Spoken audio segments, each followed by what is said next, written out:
So hello my dear students, my dear friends, कैसे हैं आप सभी लोग। आई होप, उम्मीद करता हूँ आप सभी लोग अच्छे होंगे, आपकी पढ़ाई अच्छे से चल रही होगी। तो गाइज आज हम डिटर्मिनर्स का सेकंड लेक्चर देखने वाले हैं और फर्स्ट लेक्चर आप लोगों को बहुत अच्छी तरीके से समझ में आया होगा क्योंकि उसका कुछ पार्ट जो है वो हम सेकंड लेक्चर में भी डिस्कस करने वाले हैं, जैसा मैंने लास्ट लेक्चर में भी कहा था।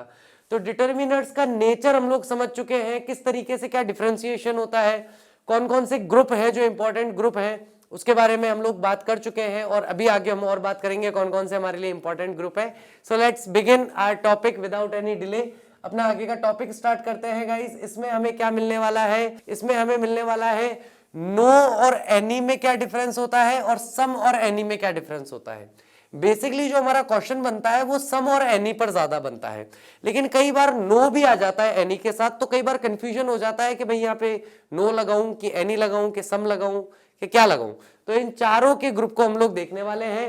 तो नो और एनी जो है ये दोनों के दोनों नकारात्मक तथा प्रश्नवाचक वाक्यों में, यानी कि इंग्लिश में कहें तो नेगेटिव सेंटेंस में या फिर इंटेरोगेटिव सेंटेंसेस में इनका इस्तेमाल किया जाता है, जबकि सम का प्रयोग प्राय है। प्राय का मतलब क्या है? सामान्यतः, सामान्यतया सकारात्मक वाक्यों में किया जाता है। यानी कि यहां पर हमारे लिए नाउन जो है वो इंपॉर्टेंट नहीं है, यहां पर हमारे लिए टाइप ऑफ सेंटेंस जो है वो इंपॉर्टेंट है। चार तरह के टाइप ऑफ सेंटेंस हम देखेंगे। कौन कौन से? पहला हमने देख लिया अफर्मेटिव, दूसरा देख लिया नेगेटिव, तीसरा देख लिया इंटेरोगेटिव, चौथा देख लिया इंटेरोगेटिव नेगेटिव।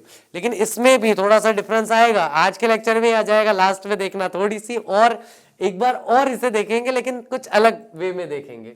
तो अभी जितनी बात हो रही है हम केवल इतनी कर रहे हैं कि वाक्य अगर सकारात्मक हो यानी अफर्मेटिव हो तो हमें सम का यूज करना है, नेगेटिव हो, इंटेरोगेटिव हो या इंटेरोगेटिव नेगेटिव हो, तीनों ही कंडीशन में हम नो या एनी का यूज करते हैं। अभी तक की इतनी छोटी सी बात है जो हमें यहां पर समझनी है। जैसे there is no high school in this village, यानी कि इस गांव के अंदर कोई भी हाई स्कूल नहीं है। There is no truth in what you say, तुम जो कुछ कह रहे हो उसमें कोई सच्चाई नहीं है। There isn't any sugar in the pot, any sugar का इस्तेमाल हुआ। He did not buy nothing from the market, तो एनीथिंग का हमने यहां पर प्रयोग कर लिया। He did not buy anything from the market. Do you have any money, तो यहां पर एनी मनी का प्रयोग हुआ। अब यहां पर इन चारों का, पांचों का अगर हम कारण देखने की कोशिश करें तो यहां पर नो आने की वजह से वाक्य नकारात्मक हो गया, यहां पर नो आने की वजह से वाक्य नकारात्मक हो गया। यहां पर इज नॉट में नॉट आ गया, डिड नॉट में नॉट आ गया, एंड डू यू हैव जो है यानी ये वाक्य नकारात्मक, ये वाक्य नकारात्मक। साथ ही अगर इस वाक्य की बात करें तो ये हमारा प्रश्नवाचक वाक्य। तो देखो इंटरोगेटिव है तो भी नो एनी, नेगेटिव है तो भी नो एनी, तो ये हमारा साफ बैठ गया। There is some milk in the jug, अब यहां पर ना तो नो का इस्तेमाल हुआ ना नॉट का इस्तेमाल हुआ, यानी ये वाक्य कैसा है? सकारात्मक है। सकारात्मक वाक्य आते ही हमने किसका प्रयोग कर लिया? यहां पर सम का प्रयोग कर लिया। तो सकारात्मक वाक्यों में सम का प्रयोग, नकारात्मक में नो का प्रयोग या एनी का प्रयोग बहुत आसानी से किया जा सकता है गाइस, इसमें कोई भी परेशानी, कोई भी समस्या नहीं है। अब इसे समझने की कोशिश करते हैं।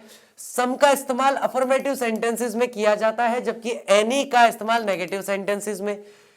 इन दोनों में each of them can however be used in interrogative sentences, दोनों का इस्तेमाल interrogative sentence में किया जा सकता है। Study the use of some or any in following sentences। अब यहां पर हम एक exception case देखने वाले हैं।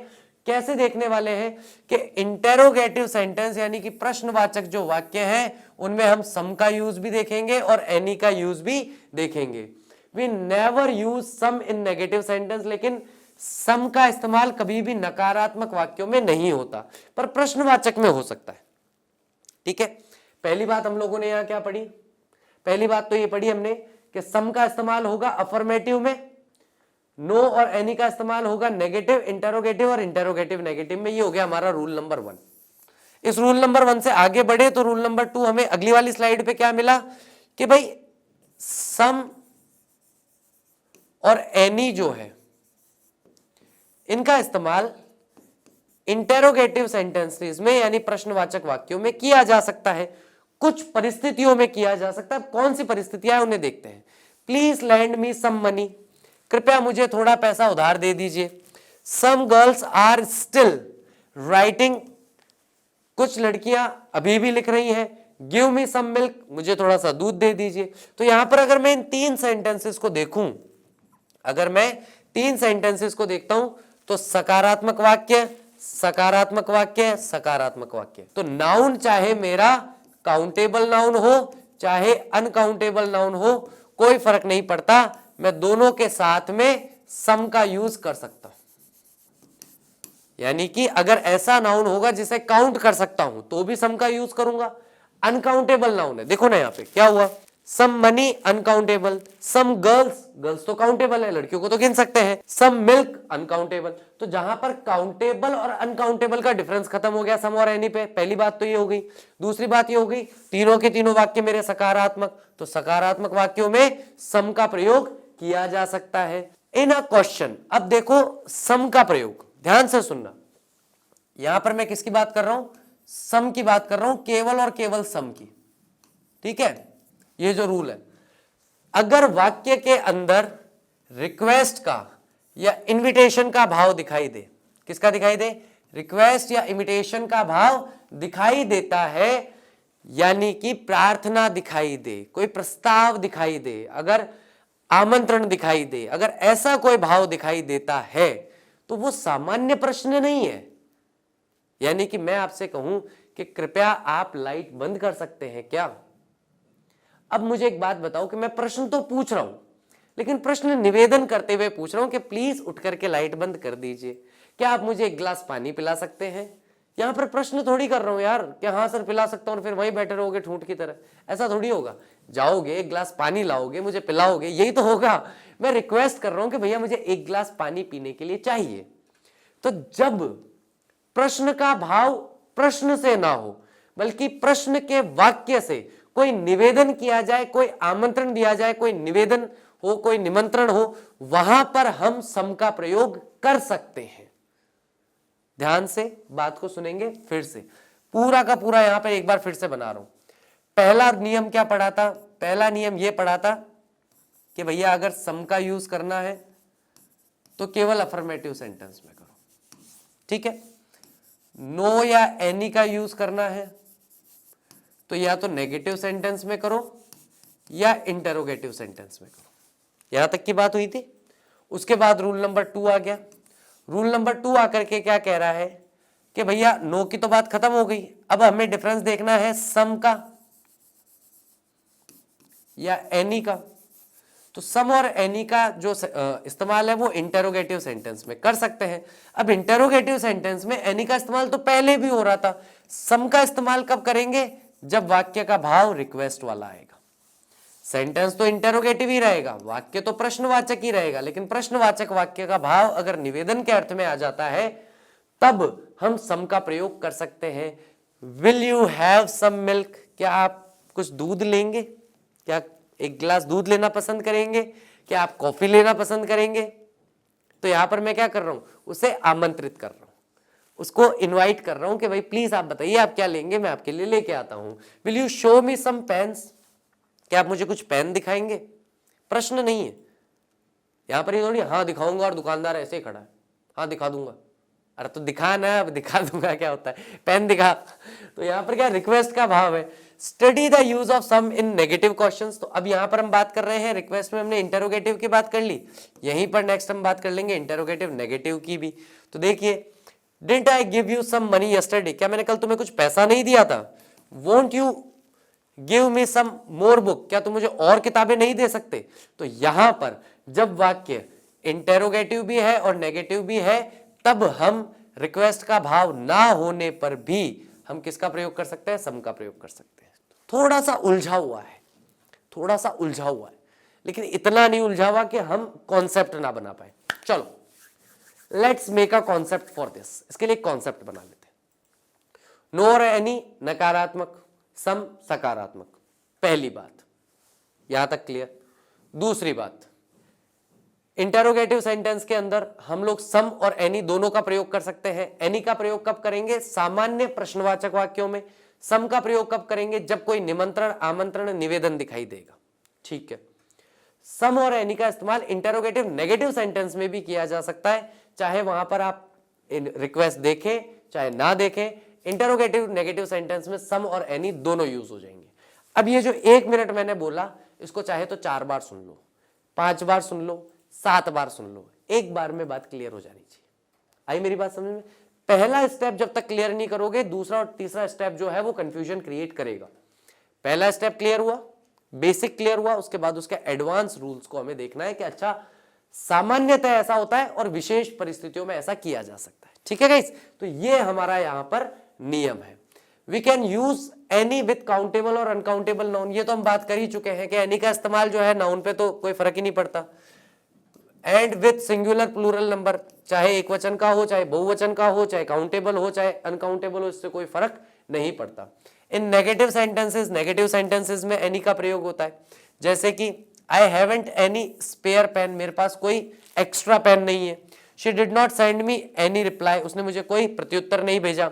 There wasn't any water in the picture, picture के अंदर, बाल्टी के अंदर कोई पानी नहीं था। इस तरीके का प्रयोग किया जाता है। साथ में एनी का प्रयोग अगर प्रश्नवाचक वाक्यों में देखो, सामान्य अर्थ में इज देयर एनी न्यूज, क्या कोई खबर आई। Do you have any letters for me, क्या तुम्हारे पास मेरे लिए कोई पत्र आए हैं। Did you not land him any money, क्या तुमने उसे कोई पैसा नहीं दिया। ये तीनों के तीनों वाक्य जो है ये बिल्कुल सामान्य जो एनी का प्रयोग है उसमें है, जहां नकारात्मक और प्रश्नवाचक अर्थों में इसका प्रयोग किया जाता है। अब जो रूल आपके सामने है, इसको आप लोग मोस्ट इंपॉर्टेंट मार्क कर लेना भाई, है ना। बहुत सारे स्टूडेंट्स का मन रहता है कि हम एडवांस इंग्लिश में जाएं। मेरा भी मन होता है आपको एडवांस इंग्लिश में लेके चलूं, क्योंकि वहां कॉन्सेप्ट बड़े मजेदार है, मजा आता है पढ़ने में, पढ़ाने में मजा आता है। लेकिन हम लोगों को अभी हमारा पढ़ने का जो उद्देश्य है, वो पढ़ने का उद्देश्य ये है कि हम एग्जाम ओरिएंटेड स्टडी करें। जो हमारे एग्जाम रिलेटेड जो डेटा है, एग्जाम में काम आने वाली जो चीजें, उनको पहले देखें। तो ये जो सेंटेंस है या ये जो नियम आपके सामने है, ये बहुत ही इंपॉर्टेंट है एग्जाम के प्रोस्पेक्टिव से, एग्जाम के पॉइंट ऑफ व्यू से। ठीक है, देखते हैं इसमें क्या है। Hardly, scarcely, बेयरली, if, rather, without, never, seldom, doubt and rarely इत्यादि के साथ हमेशा एनी का प्रयोग होगा। अब जो आपने इससे पहले वाली स्लाइड तक जो नियम पढ़े हैं, वो नियम बिल्कुल अलग है और ये नियम बिल्कुल अलग है। यहां पर वाक्य का प्रकार जो है कि अफर्मेटिव है कि नेगेटिव है कि इंटरोगेटिव है कि कैसा है, वो सारी बातें पिछले नियम में रह गई। अब ये एनी से संबंधित एक नया नियम मान लो इसको। अगर कंफ्यूज नहीं होना चाहते तो इसे एक नया नियम मान लो कि अगर मुझे वाक्य में हार्डली दिखा, स्कार्सली दिखा, बेयरली दिखा, इफ दिखा, वेदर दिखा, विदाउट दिखा, नेवर दिखा, सेल्डम दिखा, डाउट दिखा, रेयरली दिखा, तो इनके साथ में एनी का ही प्रयोग करूंगा, सम का प्रयोग कभी नहीं करूंगा। ठीक है, बस इतना सा नियम। एग्जाम्पल देखते हैं। There is hardly any milk in the house, hardly मतलब मुश्किल से, ना के बराबर कोई है। हार्डली एनी मनी, उसके पास ना के बराबर या मुश्किल से ही कुछ पैसा है। There is scarcely any flower in the garden, ना के बराबर या बिल्कुल नगण्य जो है फ्लावर्स है गार्डन के अंदर। शी हैड बेयरली एनी एडमायरर, ना के बराबर या मुश्किल से उसका कोई प्रशंसक है। If you have any difficulty, अगर तुम्हें कोई भी परेशानी हो in solving the question, come to me, सवाल का समाधान करने में, प्रश्न का उत्तर निकालने में या प्रश्न को समाधान करने में, तो मेरे पास आओ। इस तरीके से हम लोग सम और एनी को देखते हैं। शानदार कॉन्सेप्ट है सम और एनी का। क्वेश्चन बनता है, सम और एनी पे क्वेश्चन बनता है। वो इसीलिए बनता है क्योंकि थोड़ा सा कॉन्सेप्ट में चलता है ना, फ्लैट रूल में नहीं चलता। थोड़ा सा एक्सेप्शन केसेस जोड़ते हुए अपने कॉन्सेप्ट को बनाता है पूरा। इसलिए हम इसको बहुत अच्छे से देखते हैं, इसलिए सबसे फर्स्ट नंबर पे इसी की बात की। ऑल एंड बोथ, तो ऑल का मतलब तो हो गया सभी। अब ये सभी जो है ये सामान्यतः 2 से अधिक होंगे, और बोथ का मतलब होगा 2 या दोनों। इस अर्थ में बोथ का प्रयोग होता है। ऑल का तात्पर्य है सभी, वस्तु स्थान प्राणी में होता है। बोथ का प्रयोग संख्या में 2 होने का बोध कराता है। तो ऑल का मतलब सभी और बोथ का मतलब 2। तो जैसे कपल का मतलब 2 होता है, जैसे पेयर का मतलब 2 होता है, वैसे ही बोथ का मतलब भी 2 होता है। लेकिन ये कपल या पेयर नहीं बनाता, ठीक है, क्योंकि कपल 2 मिलकर के एक कपल, ठीक है, पेयर दो जूते मिलकर के एक जोड़ी, लेकिन बोथ दो, लेकिन दो ही, एक नहीं बनाएगा, समूह नहीं करेगा, उसको ज्वाइंट नहीं करेगा, ठीक है, दोनों को अलग अलग रहने देगा। He gave me all the mangoes, all the girls are present today. उसने मुझे सारे मैंगोज दे दिए, पहला वाक्य। दूसरा वाक्य, सारी लड़कियां आज उपस्थित थी। अब बात आई बोथ विजय एंड विनय। अब क्योंकि विजय एक, विनय दो, दो लोगों की बात हो रही है। यहां मैंगोज में पता ही नहीं था दो है कि कितने हैं, यहां लड़कियों में पता ही नहीं था कि दो है कि कितनी है, इसलिए ऑल लगा लिया। और देखो कितनी ताज्जुब की बात है, ऑल के बाद द का प्रयोग होता है। अच्छा, इस रूल को बीच में नहीं डालता हूं, अलग से बता दूंगा, ठीक है, okay, sorry sorry sorry sorry. वैसे ही कंफ्यूजन हो रहा होगा, मैं और कंफ्यूज नहीं करूंगा, आगे बात करेंगे इसके बारे में, अभी बात नहीं कर रहे, ठीक है। चलिए, तो all the girls are present today, both Vijay and Vinay are excellent in painting. दोनों ही, विजय और विनय दोनों ही बहुत ही शानदार या लाजवाब है पेंटिंग करने में। Both the husband and wife, दोनों ही पति और पत्नी, were elected to the assembly, यानी असेंबली के लिए चुने जा चुके हैं। The is used after all and both but before whole. ये बहुत ही शानदार नियम है।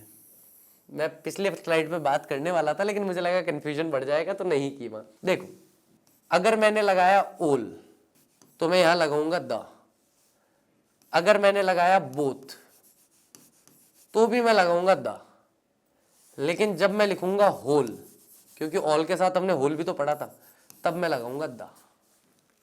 बस ये लाइन ये कहना चाहती है कि ऑल के बाद में द आता है, बोथ के बाद में द आता है, लेकिन होल से पहले द आता है। होल द बॉडी नहीं, the whole body. Whole the community नहीं, the whole community. But all the boys, all the girls, all the tables, all the chairs, ऐसा कहना ठीक है, ठीक है।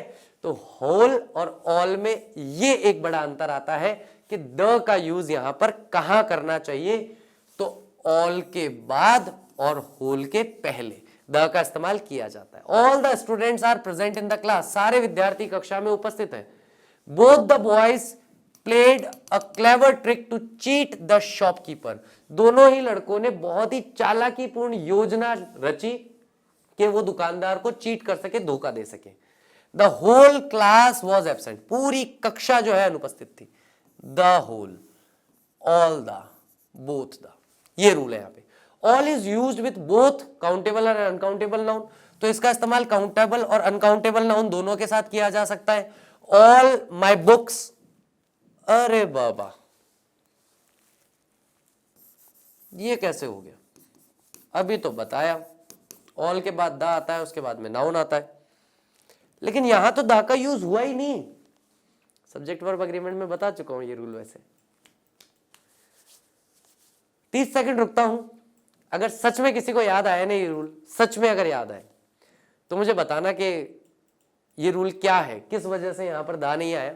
30 सेकंड के लिए रुक रहा हूं, आप चाहो तो वीडियो पॉज कर लो, कमेंट बॉक्स में जाके बता दो कि सर इसलिए, मैं टाइम मैच कर लूंगा। 30 सेकंड के बाद मैं बताऊंगा कि यहां पे ऐसा क्यों हुआ। करें शुरू, चलो देखते हैं। तो देखिए, द जो है वो कई बार रिप्लेस हो जाता है किससे, रिलेटिव प्रोनाउन से। रिलेटिव प्रोनाउन के बारे में हमने पिछले लेक्चर के अंदर बात की थी। माय, योर, एटसेट्रा लिख रहा हूं, लास्ट लेक्चर देख लेना। तो माय, योर ये सब अगर आ जाते हैं किसी नाउन से पहले तो हम द का यूज नहीं करते हैं, उसकी जगह इन्हीं का इस्तेमाल किया जाता है। अब देखो यहां पर क्या था, माय आ गया और यहां पर हर आ गया, इस वजह से द का प्रयोग नहीं हुआ। ऑल माई बुक्स करेक्ट है, ऑल हर मिल्क करेक्ट है। All my books have been lost, मेरी सारी किताबें खो चुकी है। ऑल हर मिल्क है was sold in no time, बिना किसी समय में उसका पूरा का पूरा दूध जो था शॉपकीपर का वो बिक गया। नेक्स्ट हम बात कर रहे हैं, पहले लेक्चर में, फर्स्ट लेक्चर में फर्स्ट टॉपिक हमने यही डिस्कस किया था, इसलिए ज्यादा देर इस पे नहीं रुकूंगा, केवल और केवल इतनी सी बात करूंगा और ज्यादा इस पे कोई बात नहीं करूंगा। दिस जो है वो सिंगुलर है, दैट जो है वो भी सिंगुलर है। ये नियर वाली वस्तुओं के लिए है, ये फार वाली वस्तुओं के लिए। जो दूर है सिंगुलर है, जो पास है सिंगुलर। डेमोस्ट्रेटिव एडजेक्टिव के रूप में सिंगुलर काउंटेबल नाउन और सिंगुलर अनकाउंटेबल नाउन से पहले इस्तेमाल होता है। जैसे this book is very useful, तो ये ट्रू है, सही है, क्योंकि सिंगुलर काउंटेबल नाउन है। दैट काउ वॉज ब्लैक, ये ट्रू है क्योंकि सिंगुलर काउंटेबल नाउन है, दैट के बाद में काउ आ गया। दिस वाटर अनकाउंटेबल नाउन है, सिंगुलर अनकाउंटेबल नाउन है यहाँ पर, तो यहाँ पर वाटर के साथ में दिस का प्रयोग हो गया, ये भी ठीक है, कोई दिक्कत नहीं।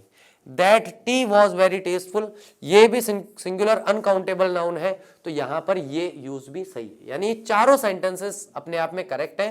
तो नाउन जो है उसका दिस, दैट, दीज, दोज पर कोई फर्क नहीं पड़ता, इन पर इसका कोई प्रभाव नहीं पड़ता। ये काउंटेबल नाउन भी हो सकते हैं और अनकाउंटेबल नाउन भी हो सकते हैं, इससे कोई दिक्कत यहां पर नहीं होगी।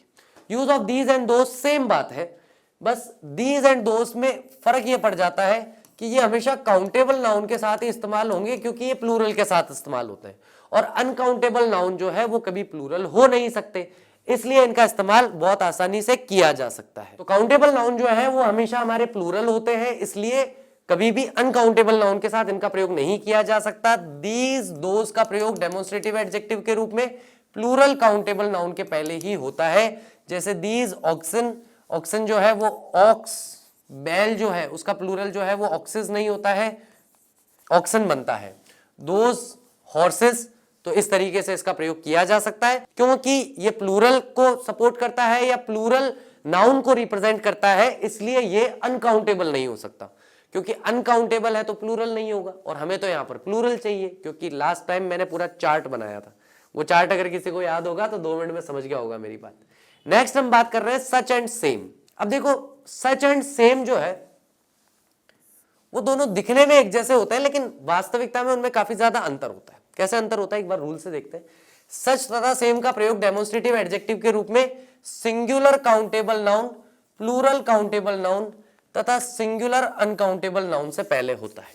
अब इसको अगर मैं लिख लूं तो singular countable noun, plural countable noun, singular uncountable noun के साथ में इन दोनों का प्रयोग किया जा सकता है। मतलब नाउन की तो टेंशन खत्म हो गई कि किसके साथ करे किसके साथ नहीं करे, ठीक है, किसी के भी साथ करो कोई फर्क नहीं पड़ता। लेकिन ध्यान रखना जब सम का प्रयोग करोगे ना, ये तो खैर मजाक की बात है, सम का प्रयोग करोगे ना सिंगुलर काउंटेबल नाउन के साथ तो सम का प्रयोग नहीं होगा, प्रैक्टिकली कर नहीं पाओगे। अगर इसमें से करोगे तो सम का प्रयोग इसके साथ होगा, ठीक है, ये याद रखना।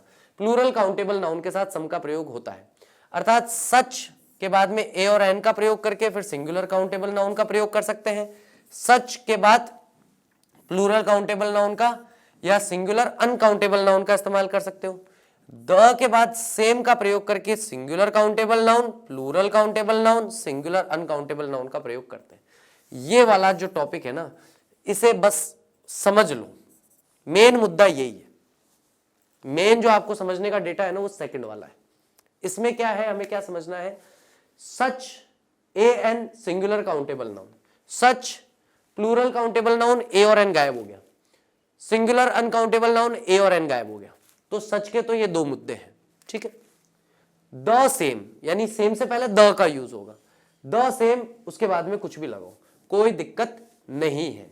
सिंगुलर काउंटेबल नाउन होगा, प्लूरल काउंटेबल नाउन होगा या फिर अनकाउंटेबल नाउन यहां पर होगा। तो यहां पर मैंने डिफरेंस बताया था गाइस, सेम का और सम का क्या अंतर है, ठीक है।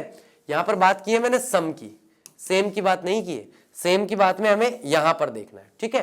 तो ये सम के बारे में है, ये सेम के बारे में है, कंफ्यूज मत होना। SOME लिखा है मैंने यहां दोनों जगह पर। तो यहां पर मैं बात कर रहा हूं सच अ बॉय। अब देखो जो वहां लिखा हुआ था वही यहां पर लिखूंगा, तो पिछली वाली स्लाइड पे जाके देखोगे 1 सेकंड के अंदर बात क्लियर हो जाएगी। तो सच आया, उसके बाद में ए या एन आर्टिकल आया, और उसके बाद में क्या आया, सिंगुलर काउंटेबल नाउन। सच बॉयज क्या आया मेरा, सच का एस लगा लिया मैंने, सच आया, उसके बाद में आ गया प्लूरल काउंटेबल नाउन, ठीक है। अब चलते हैं पिछली वाली स्लाइड पे। ये देखो सिंगुलर काउंटेबल नाउन जब सच के साथ था तो ए और एन का प्रयोग करना था, लेकिन सच के साथ सीधा प्लूरल काउंटेबल नाउन लग गया, उसके साथ ए और एन का प्रयोग हुआ ही नहीं, क्योंकि ए और एन का मतलब होता है एक। तो अगर एक होगा तो बॉयज कैसे है, और बॉयज है तो एक कैसे हुआ, डिफरेंस आ गया अपने आप। अपन कॉमन सेंस से भी काम करेंगे तो हो जाएगा। द सेम स्टूडेंट, तो भैया यहां पर मेरा द आ गया, उसके बाद मेरा सेम आ गया, उसके बाद मेरा सिंगुलर काउंटेबल नाउन आ गया।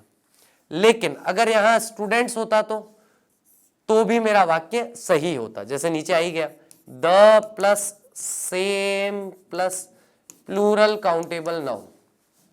द सेम कॉफी, तो the plus same plus singular uncountable noun, है ना, ऐसे लिख देता हूं, सिंगुलर है, अनकाउंटेबल नाउन है। ओके, सच कॉफी, तो सच आया और उसके बाद में सीधा क्या आ गया, अनकाउंटेबल नाउन आ गया। अगर आप इन सबको देखेंगे और लास्ट वाले पैराग्राफ से मैच करेंगे, आपको इन सब के एग्जाम्पल बहुत आसानी से वहां मिल जाएंगे और समझ में भी आ जाएगा। तो जब भी सच आए उसके आगे ए और एन लगाना है कि नहीं लगाना, उससे पहले नाउन देख लेना। सिंगुलर काउंटेबल नाउन हो तो लगाना, नहीं हो तो मत लगाना।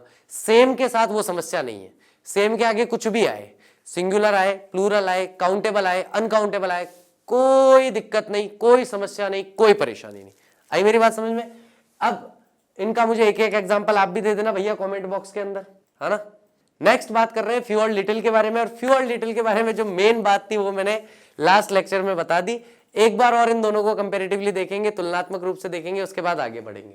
चलिए, फ्यू जब सामान्य यूज होता है तो फ्यू प्लूरल है, तो ये क्योंकि काउंटेबल नाउन के साथ लगता है तो इसके साथ आने वाली नाउन जो है वो हमेशा कैसी रहेगी, प्लूरल रहेगी, और प्लूरल होने के लिए उसे काउंटेबल नाउन प्लूरल होना पड़ेगा, है ना। फ्यू का मतलब क्या है, संख्यात्मक विशेषण है, संख्यावाची शब्दों को बताएगा, संख्यावाची संज्ञा को दर्शाएगा। तो संख्या है और फ्यू है तो एक से तो ज्यादा होगी, और एक से ज्यादा है तो बहुवचन भी होगी, सिंपल सी बात है। तो उस नियम को हम ध्यान में अगर रखेंगे तो हमें पता चलेगा कि फ्यू हमेशा प्लूरल के साथ आता है। जब सामान्य यूज होता है तो लिटिल जो है वो सिंगुलर एक वचन का है। Few have ever attempted to find the lost ship, कुछ लोगों ने ही, अब यहां पे लोग तो कहा ही नहीं, कुछ ने कोशिश की खोए हुए जहाज को ढूंढने की।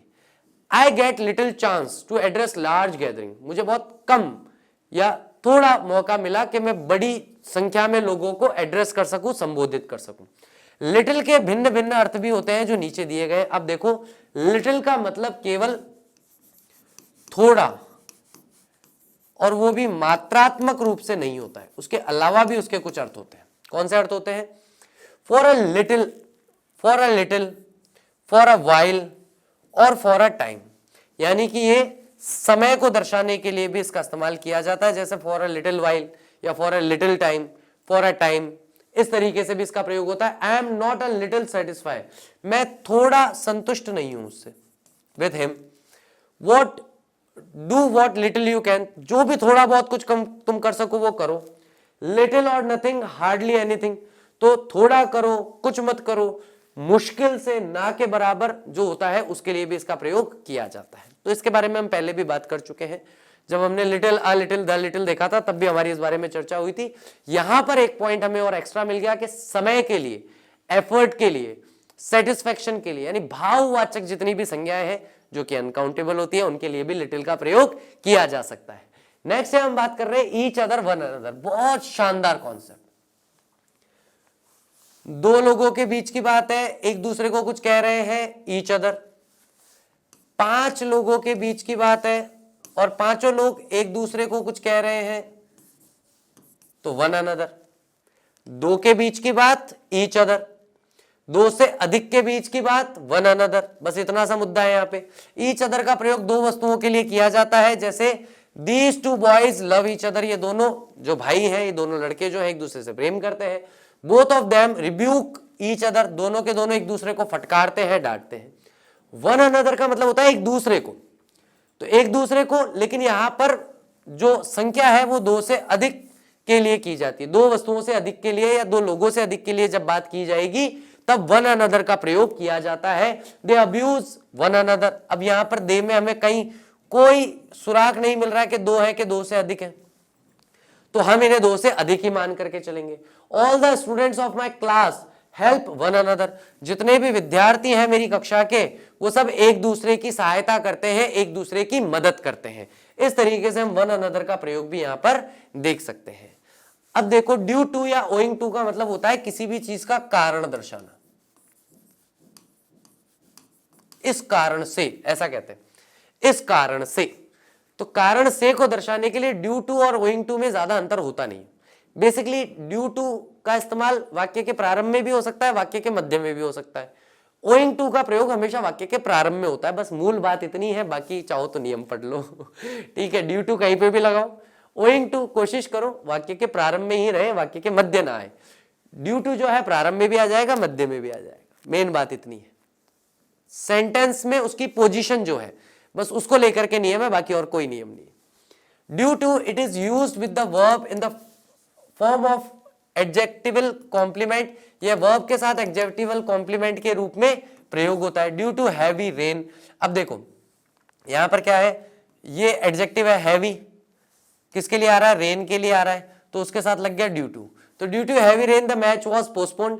Owing to it is only prepositional phrase and is generally used in the beginning of a sentence, यानी कि ये प्रीपोजिशनल फ्रेज है जिसे कि वाक्य के प्रारंभ में इस्तेमाल किया जाता है। तो कुल मिला के बात यह है कि एडजेक्टिव अगर आगे आ रहा है, एडजेक्टिव कॉम्प्लीमेंट है तो ड्यू टू लगाओ, और अगर प्रीपोजिशनल फ्रेज आ रही है तो फिर वहां पे क्या लगाना है, हमें ओइंग टू का इस्तेमाल करना है, और वो भी वाक्य के प्रारंभ में।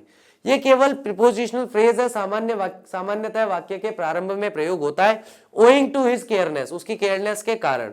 अब यहां पर क्या है, यहां पर ये जो चीज बन रही है ये हमारी टू के बाद बनने वाला वाक्य है, ठीक है।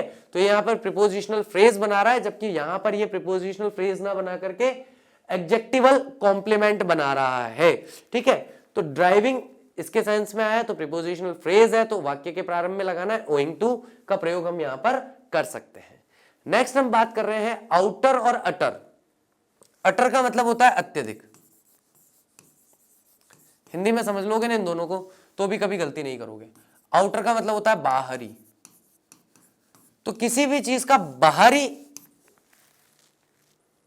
जो भी स्थिति है, किसी भी वस्तु की अगर कोई बाहरी स्थिति है उसके लिए आउटर का प्रयोग करो। आप किसी चीज में अत्यधिक बोलना चाह रहे हो तो अटर का प्रयोग करो, ठीक है। Outer refers to the position, ये पोजीशन या स्थिति को दर्शाता है। The outer walls to be repaired, यानी कि बाहरी दीवारें जो है उनकी रिपेयरिंग करवानी है। अटर जो है ये डिग्री को दर्शाता है, तो सामान्य, अधिक और अत्यधिक में अत्यधिक की डिग्री को दर्शाएगा। इन अटर डेस्पेयर, यानी कि अत्यधिक निराशा में, she come to me for help, वह मेरे पास सहायता के लिए आती है। तो इस प्रकार से अटर डेस्पायर हो गया, अटर इंपॉर्टेंट हो गया, the matter of utter importance होता है। तो जहां पर भी अत्यधिक का भाव आपको दिखे वहां आप अटर का प्रयोग कीजिए, जहां भी बाहरी का भाव दिखे तो अटर का प्रयोग नहीं करना है, आउटर का प्रयोग करना वहां पर ज्यादा सही होगा। चलिए फटाफट एक एक एग्जांपल मुझे इसका दीजिए, दोनों का एक एक एग्जांपल। जिसने एग्जांपल बना लिया मैं समझ जाऊंगा कि भाई ठीक तरीके से उसे आ गया। आउटर और अटर का कमेंट बॉक्स में मुझे एक एक एग्जांपल दे दीजिए। सिक और इल, ये भी बड़ी शानदार चीज है। सिक इंसान कब होगा और इल इंसान कब होगा, है ना। तो I am suffering from fever, I am sick या आई एम इल। साइंस के जो नीट एस्पिरेंट्स हैं उनको बताता हूं मैं थोड़ा सा कि 2 तरह की बीमारियां होती है सामान्यतः बात कर रहा हूं, वैसे तो बहुत सारी हो जाएंगी, लेकिन एक होती है क्रॉनिक डिजीज, है ना, और दूसरी होती है जो क्रॉनिक नहीं है उनको क्या कहते हैं, तो दूसरी गाइस होती है हमारी एक्यूट, ठीक है। तो पहली तो हमारी होती है क्रॉनिक डिजीज, दूसरी होती है एक्यूट डिजीज। क्रॉनिक डिजीज कौन सी कहलाती है, ऐसी बीमारियां जो एक बार लग जाती हैं तो सामान्यतः ठीक नहीं होती है बहुत लंबे समय तक, जैसे बीपी, शुगर, ये सब क्रॉनिक है। एक्यूट का मतलब सर्दी जुकाम बुखार हो गया, पेट दुख रहा है, गोड्डा दुख रहा है, माथा दुख रहा है, ये सब एक्यूट है, जो थोड़े टाइम में ठीक हो जाती है ना। जो लंबे समय तक चलती है वो क्रॉनिक कहलाती है। उसी तरीके से हम देखते हैं कि सिक जो है वो थोड़ी सी तबीयत खराब होने के अर्थ में आता है, लेकिन इल जो है वो थोड़ा सा बीमारी को गंभीर बनाता है, ठीक है। और इसमें जो समय होता है वो कम समय के लिए व्यक्ति बीमार रहता है, और तुलनात्मक रूप से यहां पर जब व्यक्ति बीमार होता है तो थोड़ा सा अधिक समय के लिए बीमार होता है, लेकिन ठीक हो जाता है, मतलब क्रॉनिक में नहीं जाता है। तो दोनों ही एक्यूट, मतलब ठीक हो जाएगा, लेकिन एक तो ठीक हो गया कि भाई तबीयत खराब है, जुकाम हो रहा है, 3 दिन दवाई ली, ठीक हो गया। दूसरा है कि भाई 14 दिन का कोर्स है, 21 दिन का कोर्स है, वो लेगा तब ठीक होगा। तो इस तरह की जो बीमारियां होती है उसमें अगर आप कम समय में किसी का ठीक होना देख रहे हैं तो आप उसे कहेंगे ही वॉज सिक। लेकिन लंबे समय तक अगर बीमार होना आप देख रहे हैं तो उसके लिए आप इल शब्द का प्रयोग करते हैं, ठीक है। इनफ जो है उसका मतलब होता है पर्याप्त। ये हम सिंगुलर या प्लूरल दोनों के लिए इनका प्रयोग कर सकते हैं, और ये पर्याप्त के सेंस को दर्शाता है। इनफ का मतलब होता है इनफ इज इनफ, पर्याप्त तो पर्याप्त है, बहुत हो गया, है ना। पर्याप्त के सेंस को या पर्याप्त के अर्थ को दिखाता है, चाहे सिंगुलर नाउन आए चाहे प्लूरल नाउन आए। फटाफट से 3 एग्जाम्पल दे रखे, इन्हें देख लीजिए। इसमें कुछ ज्यादा बात करने की आवश्यकता नहीं है, सामान्यतः भी आप समझेंगे तो आपको पहला वाला तो समझ में आ जाएगा, दूसरे रूल पे हम डिस्कशन करेंगे। I have enough money to buy all the books, मेरे पास पर्याप्त पैसा है कि मैं सारी किताबें खरीद सकता हूं। You have enough time to think over it, तुम्हारे पास पर्याप्त समय है, तुम इस पर विचार कर लो। There are enough fruits in the basket, टोकरी में पर्याप्त फल है। जब इसका यूज नाउन से पहले और एडजेक्टिव के बाद होता है तब ये इतना अधिक का सेंस देता है। इतना अधिक है बोलने में इतना ज्यादा, ठीक है। इतना अधिक या इतना ज्यादा का प्रयोग सेंस देगा कब? जब कंडीशन ये हो, adjective plus enough plus noun. इस तरीके से हम जब देखते हैं तब ये यहां पर जो है पर्याप्त का अर्थ नहीं देता, ये अर्थ देने लग जाता है इतना ज्यादा का। लेकिन सामान्यतः अगर केवल नाउन से पहले इस्तेमाल हो रहा है तो केवल इनफ का देगा, तो मीनिंग चेंज हो जाएगा, लेकिन फंडामेंटल्स कोई चेंज नहीं, है ना। He is stupid enough to believe all, यानी कि वो पर्याप्त रूप से इतना ज्यादा बेवकूफ है कि सबका विश्वास करता है। I am tired enough to have a sound sleep, मैं इतना अधिक थक चुका हूं कि मुझे एक बहुत गहरी और बहुत लंबी नींद की आवश्यकता है। तो इतना अधिक या इतना ज्यादा का सेंस देने के लिए इसका प्रयोग होता है। नियर या नियर्ड और नेक्स्ट का मतलब क्या होता है? तो नियर या नियर्ड जो है ये दूरी के आधार पर कोई भी चीज के लिए बताएगा कि कोई भी चीज कितनी नजदीक है। लेकिन ये नेक्स्ट जो है ये क्रम के आधार पर बताएगा कि अगला कौन है या अगला क्या है। तो नियर और नेक्स्ट में बेसिकली यही डिफरेंस होता है कि नियर जो है वो डिस्टेंस के आधार पर बात करेगा कि कोई चीज मेरे पास है या मुझसे दूर है, और अगर अत्यधिक पास है तो नियर्ड है। लेकिन नेक्स्ट जो है उसको दूरी से कोई लेना देना नहीं है, उसे क्रम से लेना देना है। पहला, दूसरा, अगला, आ जाओ भाई, उससे अगला कौन है, चलो भाई उससे अगला कौन है। तो नेक्स्ट अगले की बात करेगा, लेकिन नियर या नियर्ड जो है वो नजदीक या नजदीकतम की बात करेगा, जो मेरे से निकट है या निकटतम है उसकी बात करता है। That's the difference between near and next. यह दूर या दूरी को दिखाता है, ठीक है, यह स्थिति को दिखाता है, यानी कि क्रम के आधार पर स्थिति को दर्शाएगा। He was the nearest person from my place, यानी ये मेरा स्थान है वहां से सबसे नियरेस्ट व्यक्ति है।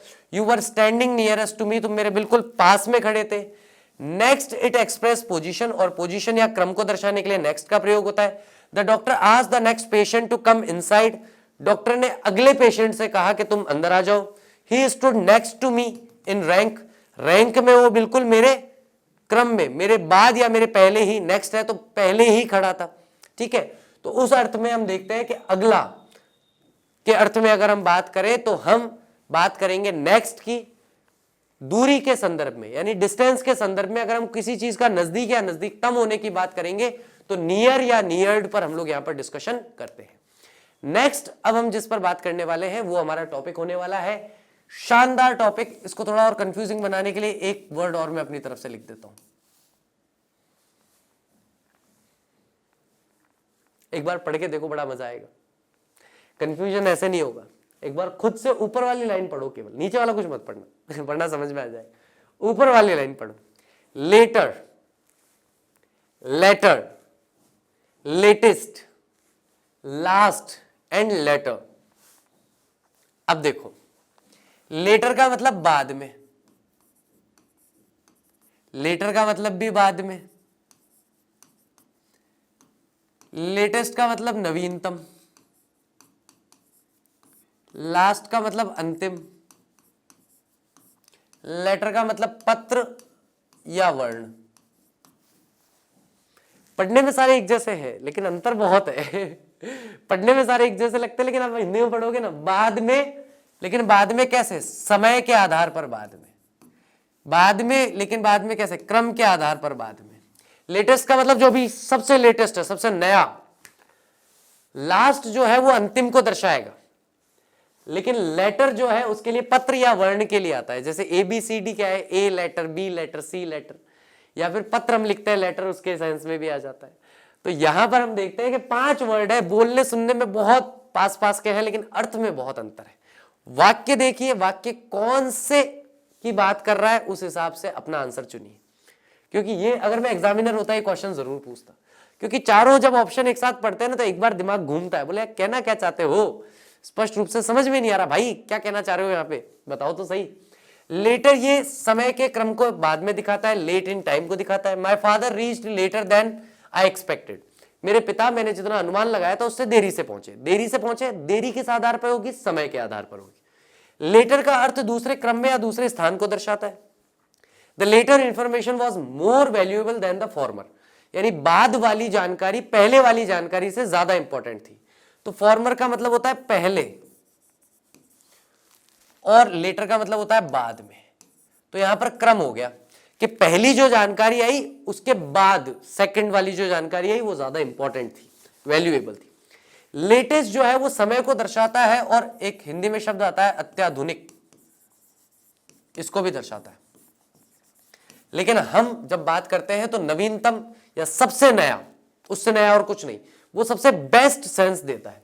What is the latest news about the election, ताजा खबर क्या है, सबसे नवीनतम खबर क्या है इलेक्शंस के बारे में। He used to wear the clothes of latest fashion, वह अत्याधुनिक या नवीनतम जो फैशन है उसके कपड़े पहनना पसंद करता है या उस तरीके के कपड़े पहनता है। लास्ट जो है वो किसी भी क्रम या स्थान में अंतिम को दर्शाता है, फाइनल पोजीशन और order. He called the boy standing last in the Q, उसने उस लड़के को बुलाया जो उस पंक्ति में सबसे आखिर में खड़ा था, यानी लास्ट में खड़ा था। Do it fast, this is the last warning, इसे फटाफट करो, ये अंतिम चेतावनी है। यानी कि क्रम देखोगे ना, पहली दूसरी तीसरी चौथी पांचवी चेतावनी, बोला पहली दूसरी पांचवी कुछ नहीं, अंतिम चेतावनी है, फटाफट से, ये मेरी अंतिम चेतावनी है। ये 5 जो एल रिलेटेड वर्ड्स है इन पे मुझे 1 एग्जाम्पल ईच चाहिए, और ये मेरी क्या है, ये मेरी अंतिम चेतावनी है। डू इट फास्ट, फटाफट करो इसे, ये मेरी अंतिम चेतावनी है। 5 एल दिए हैं आपको, लेटर, लेटर, लेटेस्ट, लास्ट और लेटर। इन पांचों में क्या अंतर होता है, एक एक वाक्य बना दोगे अगर कमेंट बॉक्स में, मैं समझ जाऊंगा, समझ में आ गया। ठीक है गाइस, चलिए नेक्स्ट बढ़ते हैं आगे की तरफ। ब्यूटीफुल और हैंडसम। तो ब्यूटीफुल या तो कोई फेमिनाइन जेंडर हो, कोई फीमेल हो तो ब्यूटीफुल, या फिर कोई नीचर जेंडर हो तो ब्यूटीफुल, अगर कोई मस्कुलाइन जेंडर है तो हैंडसम। यानी कि व्यक्ति और वस्तु में व्यक्ति अगर स्त्रीलिंग का है तो ब्यूटीफुल, नपुंसक लिंग का है, वस्तु है, गार्डन है, घर है तो भी ब्यूटीफुल। लेकिन पुरुष है, मेल है और वह सुंदर है तो उसके लिए केवल हैंडसम। ठीक है, तो यहां पर मेल के लिए हैंडसम और महिला और वस्तु इत्यादि के लिए ब्यूटीफुल का प्रयोग किया जाता है। लड़कियों औरतों के लिए किया जाता है शी इज वेरी ब्यूटीफुल, इसका प्रयोग लड़कों या आदमियों के लिए किया जाता है। A tall dark and handsome boy was standing near the shop, एक लंबा सा डार्क सा और हैंडसम सा लड़का दुकान के पास खड़ा था। ठीक है, नेक्स्ट इसके अंदर ध्यान रखना ब्यूटीफुल का प्रयोग जो है वो वस्तुओं के लिए भी होता है, जैसे कि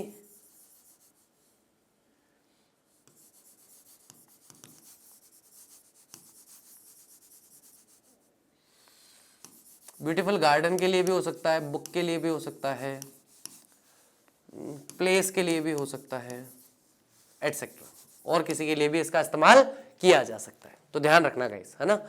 ब्यूटीफुल महिलाओं के लिए होगा, महिलाओं के अलावा अन्य वस्तुओं के लिए भी हो जाएगा। पुल्लिंग के लिए हमेशा हैंडसम का प्रयोग किया जाना चाहिए, वही बिल्कुल सही प्रयोग होता है। अब यहां पर जो हमारे पास में 5 टॉपिक आए हैं, इनमें से ये 2 टॉपिक तो ऐसे हैं जिन्हें हम पहले पढ़ चुके हैं, लेकिन फिर भी मैनी का उल्टा, मैनी का नकारात्मक फ्यू, मच का नकारात्मक लेस। यहां पर मैं इसको इसलिए लाया हूं बस, केवल और कोई कारण नहीं, अलग से नहीं बता रहा कुछ, कोई नया कॉन्सेप्ट नहीं है, कुछ नहीं है।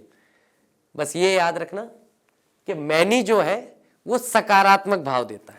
अगर उसी सकारात्मक भाव में मुझे नकारात्मक देखना हो कि बहुत ज्यादा या थोड़ा, बहुत ज्यादा या थोड़ा, अगर मुझे ऐसे देखना हो तो बहुत ज्यादा के लिए मैं मैनी का प्रयोग कर लूंगा, उसका नकारात्मक भाव थोड़ा तो फ्यू। वैसे ही मच जो है अत्यधिक, बहुत ज्यादा, और उसका नकारात्मक भाव देखना होगा तो लेस देख लूंगा। और उसके बाद एक शब्द और आ जाता है सेवरल, जो अनेकों को दर्शाता है। ठीक है, तो इनको तुलनात्मक रूप से देखते हैं, घबराने की जरूरत नहीं, शांति, धीरे धीरे चलेंगे, धीरे धीरे बात करेंगे। ठीक है, हिंदी में बात करेंगे, सामान्य बात करेंगे। अब तक हमें लेस और फ्यू का अंतर हमें पता है। हम बात कर चुके हैं कि मैनी का जो नकारात्मक भाव है वो फ्यू होता है, मच का जो नकारात्मक भाव है वो लेस होता है। इतना समझो, सेवरल को बाद में बात करेंगे, इसके आगे नहीं बढ़ रहे। मैनी का अर्थ है संख्या में बहुत, अतः इसे संख्या प्रकट होती है, बिल्कुल। मच का अर्थ है मात्रा में बहुत, इससे वस्तु की मात्रा प्रकट होती है। यानी कि ये लगेगा काउंटेबल नाउन के साथ जो प्लूरल होंगे, ये लगेगा अनकाउंटेबल नाउन के साथ जो सिंगुलर होंगे। क्योंकि ये मात्रा को दर्शाएगा तो अनकाउंटेबल नाउन के साथ जाएगा, ये संख्या को दर्शाएगा तो काउंटेबल नाउन के साथ जाएगा। फ्यू मैनी का ऑपोजिट है, बात कर चुका मैं अभी, ऊपर लकीरें भी खींची हुई। जबकि लेस मच का ऑपोजिट है। तो इसका मतलब लेस और मच दोनों मात्रात्मक है, और फ्यू और मैनी दोनों संख्यात्मक है। एग्जाम में जो क्वेश्चन बनता है वो मच और मैनी के डिफरेंस में बनता है। मच और मैनी के डिफरेंस में अगर क्वेश्चन बना तो हमें केवल नाउन देखनी है कि नाउन जो है, संज्ञा जो है, वो संख्यात्मक है या मात्रात्मक है। संख्यात्मक है, संख्यात्मक के अकॉर्डिंग काम कर लो, मात्रात्मक है, मात्रात्मक के अकॉर्डिंग काम कर लो, सीधा काम। ठीक है, there are many flowers in the garden, बहुत सारे फ्लावर्स हैं गार्डन के अंदर। Many people came to see the match, बहुत सारे लोग जो हैं वो मैच देखने के लिए आए। अब यहां पर फ्लावर्स काउंटेबल है तो मैनी लग गया, पीपल काउंटेबल है तो मैनी लग गया। बस इतनी बात यहां पर समझने की है। Next, I had to put in much hard work. अब हार्ड वर्क जो है उसकी गिनती तो हो नहीं सकती, मात्रात्मक है तो मच लगा। शुगर जो है ये भी मात्रात्मक है तो मच लगा। हॉलीडेज है, गिने जा सकते हैं, फ्यू लग गया। स्टूडेंट्स है, गिने जा सकते हैं, फ्यू लग गया। टाइम है, अनकाउंटेबल है तो लेस लग गया।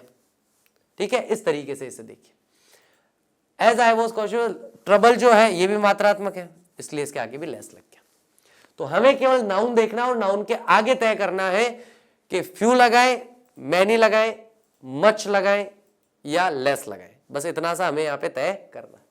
आई had to put in much hard work, मुझे बहुत ज्यादा कठिन परिश्रम उसमें करना पड़ा।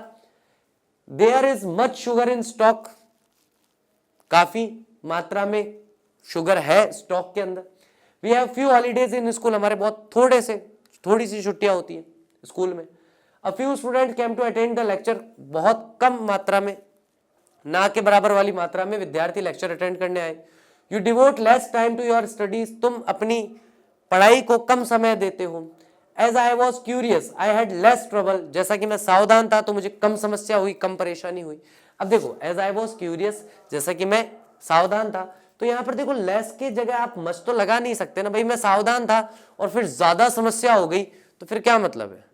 तो अगर मैं सावधान था तो मुझे समस्या कैसी होगी, कम समस्या होगी। थोड़ा सूझबूझ से करेंगे काम तो हो जाएगा। नेक्स्ट हम बात कर रहे हैं सेवरल के बारे में। Several people paid homage to the departed leader, यानी कि बहुत सारे लोगों ने, अनेकों, सेवरल का मतलब होता है अनेक, और जब वाक्य बनता है तो इसका अर्थ निकल जाता है अनेकों। तो जब भी अनेक या अनेकों का सेंस देना हो कहीं पर, तो वहां पर आप सेवरल का प्रयोग कर सकते हैं। He came to me after several days, वो कई दिनों के बाद मेरे पास आया।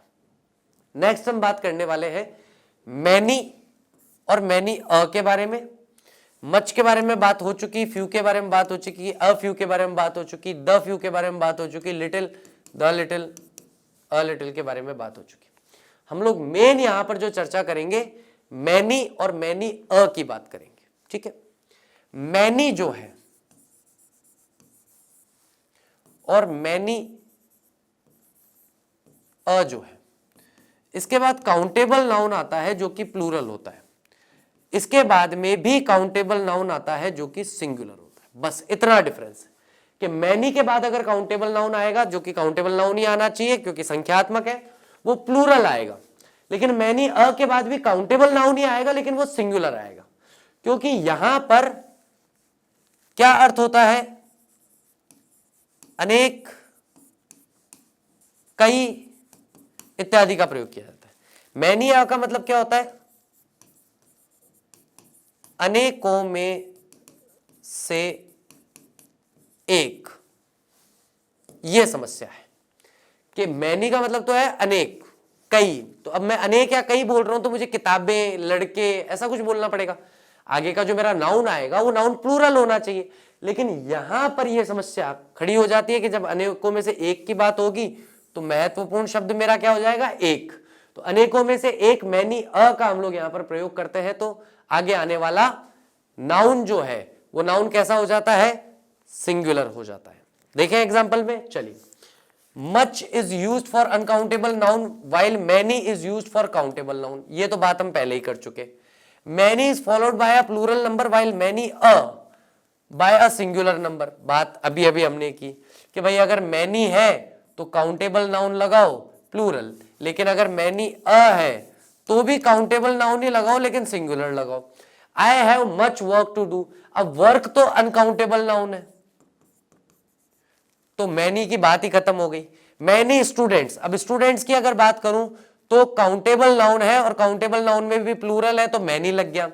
मैनी मैन, वापस वही बात आ गई, काउंटेबल नाउन है तो प्लूरल लग गया क्योंकि आगे मैनी है।